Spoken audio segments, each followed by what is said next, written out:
Graça e paz, meus irmãos. Começando a nossa reflexão de hoje, vamos ler Apocalipse capítulo 7, versos 9 e 10. Diz assim: Depois dessas coisas vi, e eis grande multidão, que ninguém podia enumerar, de todas as nações, tribos, povos e línguas, em pé diante do trono e diante do Cordeiro, vestidos de vestiduras brancas, com palmas nas mãos, e clamavam em grande voz, dizendo: Ao nosso Deus que se assenta no trono, e ao Cordeiro pertence a salvação. Este é o resultado do final do nosso trabalho. Esse é o resultado que nós esperamos ver. Isso daqui é a consumação do trabalho da grande comissão realizado pela igreja. É o que nós estamos estudando esses dias aqui a respeito do avanço da igreja, como que a igreja tem causado um impacto tremendo como nenhuma outra situação, nenhum outro evento na humanidade, e como que nós precisamos terminar essa tarefa. Então nós, na semana passada, olhamos o que significa este mundo, e que este mundo aqui ele se divide em três partes específicas que eu estive mostrando para vocês: o mundo A, o mundo B e o mundo C. Se bem que nós começamos de trás para frente falando do mundo C, do mundo B e do mundo A. O mundo C é mais fácil de a gente relacionar, né? C de cristãos, que significa 33% da população do mundo. O mundo B, que são os não cristãos, porém tem a palavra de Deus disponível para todos aqueles que quiserem, né? Que corresponde a 43% da população.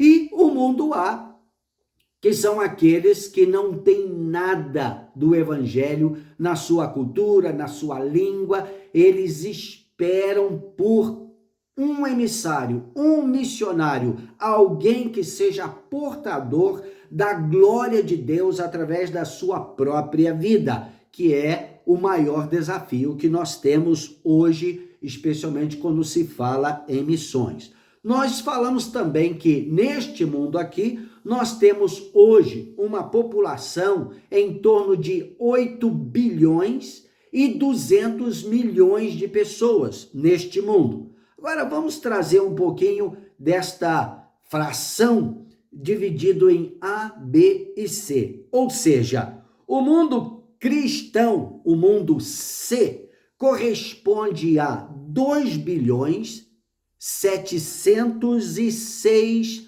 milhões de pessoas. Olha, então tem um bocado de gente que já foi alcançada com o evangelho nesta população do mundo todo. Então, 2 bilhões 706 milhões de pessoas já foram alcançadas com o evangelho e fizeram uma decisão por Jesus. É claro que dentro desta cifra aqui, nós temos todo o mundo cristão. Isso significa também o mundo católico.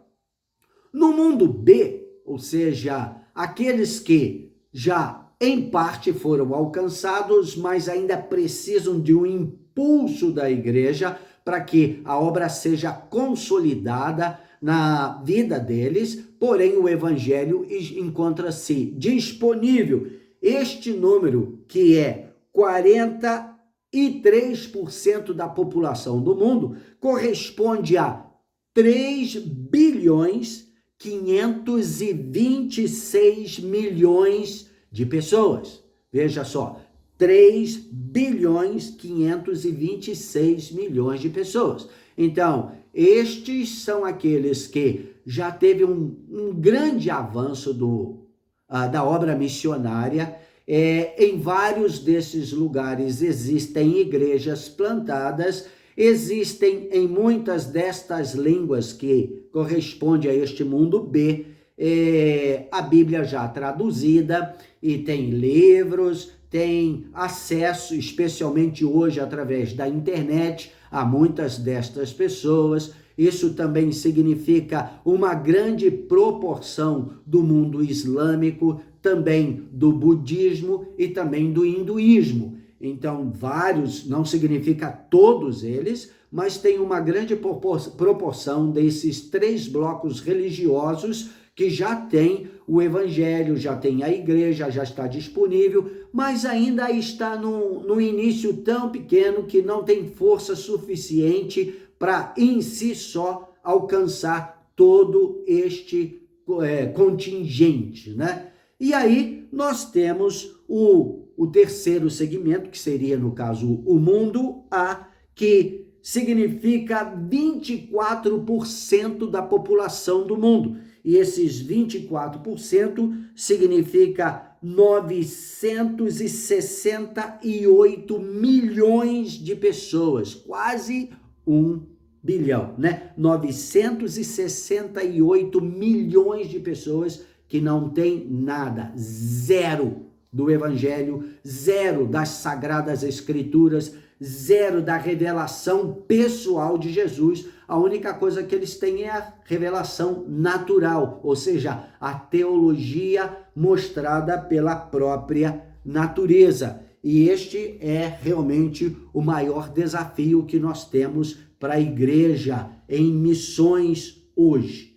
Nós falamos um pouco sobre essas questões na semana passada e terminamos dizendo que o maior problema, ou seja, a maior barreira para que estas pessoas conheçam a Jesus e recebam essa revelação no coração, não são as barreiras políticas, não são as barreiras religiosas, como outras barreiras que nós comentamos, mas principalmente a passividade da igreja e o não envolvimento direto da igreja em relação ao alcançar essas pessoas com o evangelho, dando a elas uma oportunidade válida de aceitar ou de rejeitar o Salvador, a salvação e também o senhorio de Jesus sobre suas vidas. Aí alguém vai dizer, mas será que isso realmente é uma realidade? Bem, nós precisamos então ter uma plataforma de medir isso. O que isso significa? Vamos trazer isso para dentro da nossa própria vida, o nosso contexto de vida. A Bíblia fala, Jesus fala lá em Mateus capítulo 6, que nós não podemos servir a Deus e a Mamon. Ou vamos agradar um e desagradar o outro, ou vice-versa. Nós não podemos servir a Deus e as riquezas. Isso reflete diretamente nas prioridades da nossa vida. Eu vejo que tem muitas pessoas que dizem que realmente a coisa mais importante na criação dos filhos é a educação. E eu concordo, a educação deve ser uma das principais metas que os pais precisam ter em relação aos seus filhos. Porque a educação projeta a vida de nossos filhos para o futuro. Então nós precisamos, desde pequenininho, investir na vida deles. Porém, realmente isso vai fazer sentido se nós realmente cremos nisso? O quanto financeiramente nós investimos na educação dos nossos filhos. Quando nós priorizamos qualquer outra coisa e não exatamente a educação dos nossos filhos, isso no contexto de recurso financeiro, isso pode colocar em xeque-mate aquilo que nós declaramos. Não, nós precisamos focalizar a educação dos filhos. Da mesma forma, em relação à educação espiritual, eu tenho percebido que na igreja nós não focalizamos a educação espiritual das nossas crianças, dos nossos filhos. E esquecemos totalmente que eles é que serão a igreja no amanhã, mas na realidade eles são a igreja de hoje. Eles precisam ter esse investimento de Deus na vida deles no dia de hoje, ou seja, enquanto eles estão em formação. Algumas estatísticas que mostram sobre o papel de um cristão na sociedade nos mostra que 86%, presta bem atenção, né, nessas informações, 86% das pessoas que, por causa da sua fé, têm um impacto na sociedade, nos meios de influência da sociedade, ou seja, as 7 áreas principais de influência da sociedade, eles tiveram um encontro com Jesus, com o senhorio de Cristo e com os fundamentos do reino de Deus nas suas vidas, na faixa etária de 6 anos a 14 anos de idade. Ou seja, quando nós estamos, ou o ser está em total desenvolvimento, absorvendo como esponja todas as informações que tem. Ou seja, as crianças e adolescentes que tiveram um encontro com Jesus entre 6 anos e 14 anos, 86% de tudo que acontece do avanço missionário, da influência da igreja neste mundo, as principais vocações ministeriais, seja para pastores, igreja local, como também a obra missionária, igreja, sodalidade, igreja que está sempre avançando, tiveram um encontro com Jesus de 6 a 14 anos de idade. 86%. 10%, que é a cifra maior depois desta, são aqueles que tiveram um encontro com Jesus de 15 anos até 30 anos da sua vida. Aqueles que aceitaram Jesus, reconheceram que Ele é o Senhor, o Salvador e dedicaram suas vidas a Ele. 10% são estes de 15 a 30 anos de idade.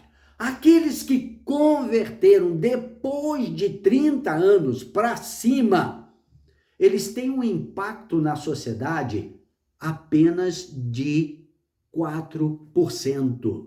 Olha só, 86%, 10% e 4%. Então, o maior desafio, o maior investimento que nós, como igreja, deveríamos estar fazendo, focalizando, seria, no caso, as crianças e adolescentes.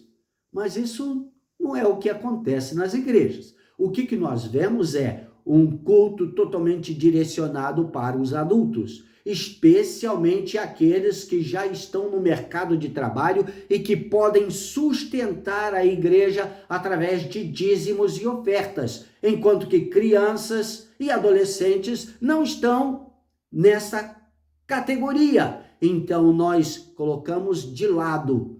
Isso significa que nós estamos inchando e não crescendo, porque são exatamente estes que fazem diferença lá no futuro, em relação ao avanço da igreja. Gente, se nós prestarmos atenção, tanto no Antigo Testamento como no Novo Testamento, a maioria das pessoas, os líderes que fizeram diferença nas suas nações e no avanço do reino de Deus, eles começaram como adolescentes, como criança. Como você vê, Samuel, desde pequeno, um investimento em suas vidas, e isso transformou a sua mente, a sua capacidade de ver o futuro e o seu envolvimento neste mundo. Então, começa por aí, nós teríamos que fazer uma grande correção, mas isso acontece principalmente dentro dos nossos lares. Eu me lembro, acho que foi em 93, o nosso filho mais velho estava com 12 anos de idade e ele nasceu e cresceu dentro de uma missão, ou seja, totalmente conectado com a obra missionária. Então, um dia ele chegou para mim e falou assim, para mim, para a mãe, né? E ele disse, pai, Deus está falando que eu tenho que ir para Barcelona, na Espanha. o que estaria acontecendo lá em Barcelona? Eram os Jogos Olímpicos que estavam acontecendo em Barcelona naquele ano. E aí nós falamos, tá bom, então nós vamos orar e tudo. Mas entrou aqui, saiu aqui, eu não dei muita atenção. E o tempo estava passando, nós tínhamos um programa chamado King's Kids, que era exatamente um trabalho que visa formar, ajudar a formação com valores, o caráter da criança e do adolescente. Isso é um trabalho da missão, é um ministério da missão, e ele já tinha feito parte disso em algumas campanhas nos anos anteriores. E tinha uma equipe de King's Kids saindo do Brasil para ir para Barcelona. Aí o que aconteceu? Ele estava lá ouvindo Deus, mas falou comigo, pai, né? Autoridade sobre ele, e eu não dei muito crédito. O tempo foi passando, ele foi insistindo, até que chegou um momento que estava próximo de fecharem as inscrições. Ele disse, Deus falou que eu tenho que ir para Barcelona. Você não vai fazer nada, não? Aí eu fiquei na pressão. Fui para Jussara, falou, nós temos que orar por isso, porque o nosso filho está dizendo que Deus está falando para ele ir para Barcelona. Ele tinha 12 anos. Aí fomos orar. E aí o que Deus falou conosco? Sim, é a minha vontade que ele vá para Barcelona, que ele faça parte dessa campanha de King's Kids. Já estávamos quase no último grau, assim, de fecharem as portas para a organização da equipe. Fomos orar, falou, agora nós temos que fazer alguma coisa. E aí? Dinheiro para viagem, passagem e tudo mais. Juntamos tudo que tinha. Eu estava fazendo uma economia para comprar um carro para nos ajudar no trabalho missionário. Gente, foi tudo. Todos os recursos que nós tínhamos acumulado, guardado com um propósito específico. Era até um bom propósito, mas agora passou a ser uma urgência. Era a vontade de Deus que o nosso filho fosse para Barcelona. Então colocamos ali os recursos e ele foi. E foi realmente um divisor de águas na vida dele, em termos de visão do campo, de missões e do reino de Deus. Foi uma coisa muito assertiva que nós fizemos. Mas isso custou, enxugou totalmente os recursos que nós tínhamos com propósitos específicos. Mas isso é investir no reino de Deus. Nós não podemos ser passivos ou indiferentes naquilo que nós sabemos ser a prioridade no coração de Deus. E isso não acontece muito bem nesse contexto missionário. Quem vai ousadamente penetrar as barreiras do mundo A, do mundo B e alcançá-los com a palavra? São pessoas que precisarão se desprender para obedecer a Deus nesse contexto. Mas aqueles, e é a grande maioria, que não vão, precisam estar de alguma forma engajados nesse processo. E nós vemos que isso acontece principalmente através de como nós encaramos os recursos que Deus disponibilizou para a igreja. Agora, nesse assunto, eu quero dizer o seguinte: os recursos que Deus disponibilizou para a igreja, eles representam os recursos que Deus disponibilizou para mim, para você, para todos aqueles que são cristãos. Porque se nós abraçamos a fé, reconhecemos que Jesus é Senhor da nossa vida e não apenas o Salvador, isso significa também que tudo que somos, que tudo que temos, tudo que podemos produzir, pertence a Ele. E nós precisamos simplesmente disponibilizar para aquilo que Ele quer fazer, com os recursos que Ele confiou em nossas mãos. Nós somos a igreja. A igreja não é uma instituição jurídica. A igreja é um corpo, um organismo vivo. São as pessoas que se juntam debaixo da unção e direção do Espírito Santo. É o corpo, cuja cabeça deste corpo é Jesus. Então, todos os recursos que nós temos pertencem a Deus e devem ser apresentados para Deus, para que Ele use da maneira como que Ele queira. Como gastamos o nosso dinheiro, ou seja, os nossos recursos, mostra onde está ou onde estão as nossas prioridades. Os cristãos brasileiros dão, em média, eu estou falando aqui não de uma igreja específica, mas os cristãos brasileiros, todas as denominações, todas as expressões do cristianismo aqui no Brasil, dão, em média, para as missões, R$1,30 por ano. Para as missões, isso aqui é principalmente a representação do mundo A e do mundo B. Não estou falando do mundo C, do mundo que já é o mundo cristão, tá? Não, o mundo A e o mundo B recebe, em média, R$1,30 por ano para se dedicar a missões. Cristãos dão 2 centavos ao trabalho missionário entre aqueles que são inalcançados, ou seja, o mundo A. 2 centavos em cada R$20.000 que é levantado para a obra missionária, e a obra missionária entre o mundo C, mundo B e mundo A. 2 centavos de cada R$20.000 é destinado aos não alcançados, aqueles que não têm nada. Bem, isso já mostra que as nossas prioridades estão meio truncadas, meio desorganizadas. Começando com a focalização ministerial. Nós não focalizamos nas crianças e adolescentes, mas principalmente nos adultos. Isso já é uma deficiência que vai refletir lá na frente.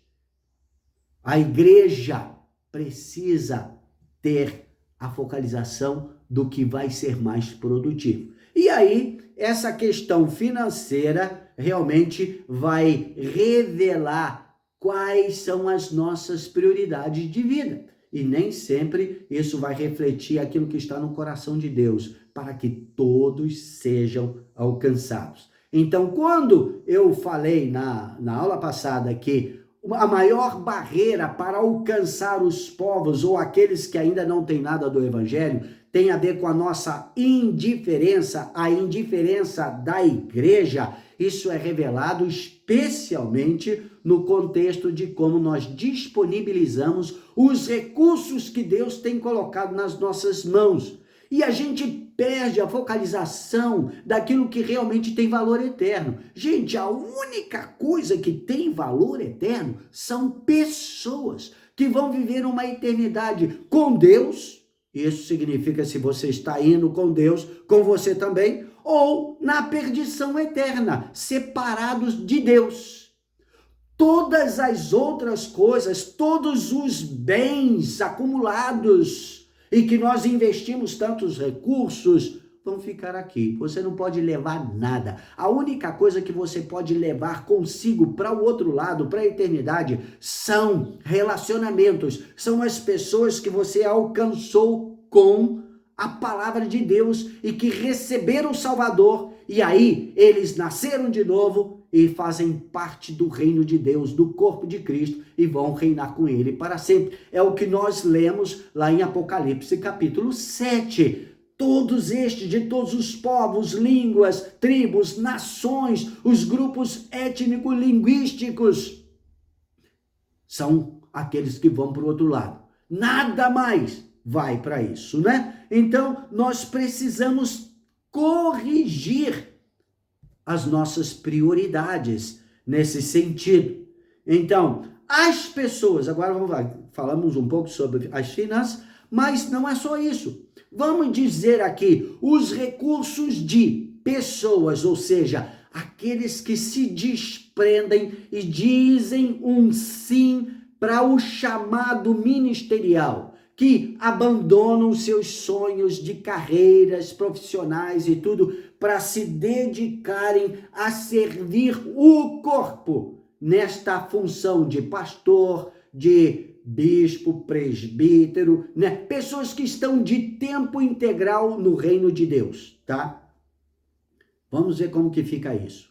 Nas estatísticas que o mundo missionário nos trazem, nós vemos que 91% de todas as pessoas que dizem um sim para Deus, para a obra ministerial, 91% de todos estes vão se dedicar a trabalhar, a servir no mundo C, ou seja, os 33% que compreende o mundo cristão, 91%, e que já tem muita gente. É por isso que você vê pastores de tudo quanto é lado, para tudo quanto é jeito.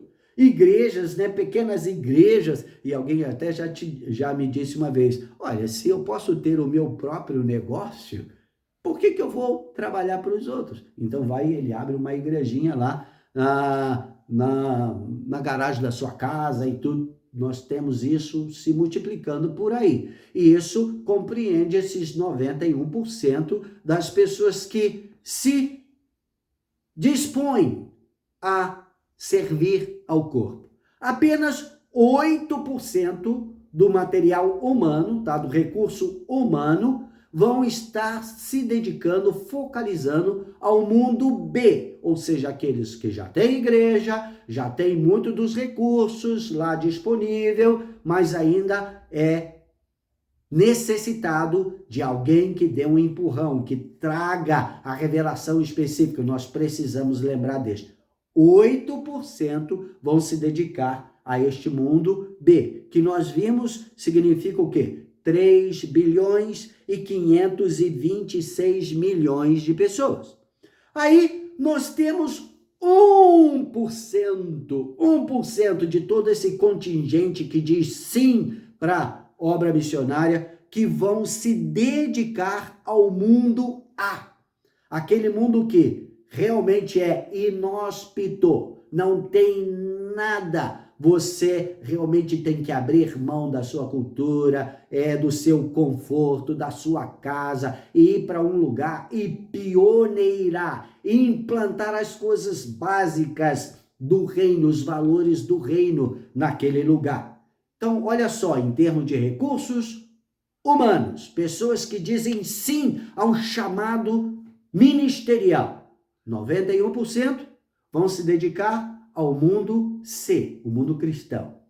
8% ao mundo B, aqueles que já têm sido alcançados, mas ainda a obra precisa ser completada. E apenas 1% ao grande e maior desafio que nós temos neste mundo, aqueles que não têm nada, aqueles 968 milhões de pessoas que aguardam pela salvação. Bem, meus irmãos, isso mostra bastante das prioridades que nós temos como igreja. E nós precisaríamos estar atento a essa realidade, né? Outra informação que nós vemos é que, só repetindo aqui com um pouquinho mais de detalhe, a respeito dos recursos financeiros, tá? Vamos dizer, se você consegue imaginar, assim, todos os recursos que o mundo cristão, as igrejas, os cristãos disponibilizam através de dízimos, ofertas específicas que entra dentro do corpo de Cristo, que fica como sendo recurso para ser administrado pelas igrejas, ou seja, instituições jurídicas, não é simplesmente o corpo, porque tem lá um corpo de liderança. Deixa eu te dizer, 95% de todos esses recursos serão destinados ao mundo C. Isso inclui não apenas a manutenção de templos e etc., como também pagamento de pastores e aqueles que se alimentam diretamente como os sacerdotes, que é justo, tá? Do templo. 95% desses recursos serão utilizados dentro do trabalho que se faz ao mundo C. 4,5% desse recurso, e eu estou aqui sendo bem abrangente, todo mundo cristão, tá? 4,5% será enviado, destinado ao mundo B, ou seja, aqueles que já têm alguma coisa, mas ainda precisa ser completa a obra. E, acredite, apenas 0,5%, 0,5% desse recurso financeiro vai ser utilizado para sustentar, enviar e sustentar missionários para o mundo A, aqueles que não têm nada. Isso te revela onde estão as nossas prioridades ou não. Nós precisamos pensar nisso com mais vagar, né? Então, eu estou aqui fazendo um resumo bem resumido mesmo sobre o que seria um seminário sobre missões, que eu estou aqui pegando alguns dados, algumas coisas assim mais básicas, mais fundamentais, para abrir, quem sabe, a nossa curiosidade, o nosso interesse de nos engajarmos na obra missionária. A população do mundo, 8 bilhões e 200 milhões de pessoas, é amada por Deus. Em João 3,16, nós lemos, Deus amou o mundo. Isso são todos esses, no dia de hoje, 8 bilhões e 200 milhões de pessoas, de tal maneira que ele deu o seu Filho unigênito para que todo aquele que nele crer não pereça, mas tenha a vida eterna. Então, nós precisamos pensar como Deus pensa no mundo todo.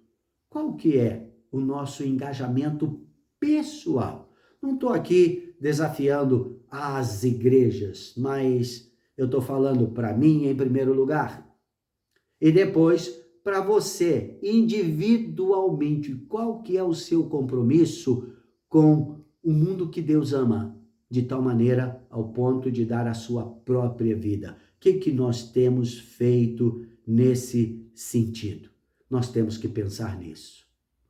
E, quem sabe, nós teremos oportunidade de, ou você mesmo, de aguçar da sua curiosidade e mais a fundo sobre essa questão da missiologia, aquilo que está disponível em termos de informação e aquilo que tem sido feito. Nós começamos mostrando como que o mundo tem avançado, como que o evangelho, o reino de Deus tem avançado neste mundo. Mas isso através de um contingente muito pequeno em relação ao potencial da igreja. Então é um potencial bem pequeno que tem feito com que este mundo avance. Agora imagine se todos nós tivéssemos realmente vestido a camisa do reino, fazendo diferença neste mundo, entendendo que Deus ama e Ele nos comissionou para sermos um representante dele a todas as nações, a todos os povos, como ele disse, começando lá em Abraão, dizendo, em ti e nos teus descendentes. Isso aí significa eu e você, os filhos da fé, o pai da fé, Abraão, e os seus descendentes, os filhos da fé. Se todos nós tivermos o mesmo entendimento, em ti e nos teus descendentes, serão abençoadas todas as famílias da terra, todas as nações da terra. Com certeza, nós já estaríamos completando a grande comissão. Então, o evangelho tem crescido? Tem.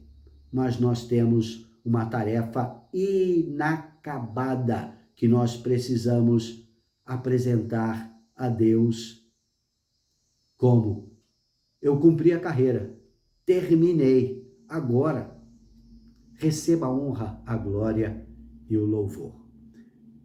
É isso por hoje, e eu espero que o seu coração tenha se inflamado com essa realidade e como que nós podemos fazer diferença nesse tempo do fim. Deus conta comigo e Deus conta com cada um de vocês nessa tarefa.